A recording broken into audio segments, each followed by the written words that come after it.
Hello అండి, అందరూ ఎలా ఉన్నారు? అందరికీ సంక్రాంతి శుభాకాంక్షలు అండి. అందరూ సంక్రాంతిని ఎలా జరుపుకుంటున్నారు? అందరూ హాలిడేస్ని బాగా ఎంజాయ్ చేస్తున్నారా?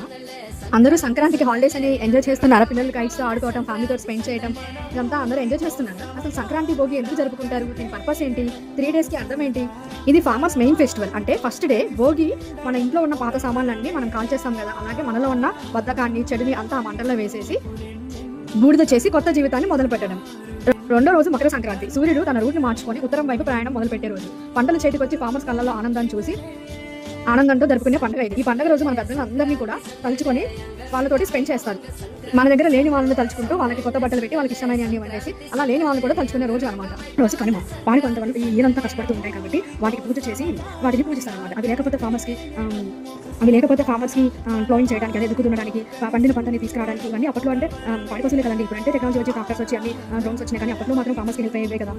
ఇప్పుడంటే మనం అంతా ఏ జనరేషన్లో ఉన్నాం, కానీ మన యాన్సిస్టర్స్ అంతా ఈ సంక్రాంతిని ఒక సంతోషంగా పండుగలో చేసుకునేవాళ్ళు. అందుకే మనం జరుపుకుంటున్న ఫెస్టివల్స్కి ప్రతి దానికి మన యాన్సిస్టర్ ప్రతి ఒక్కదానికి ఒక మీనింగ్తో పెట్టారు.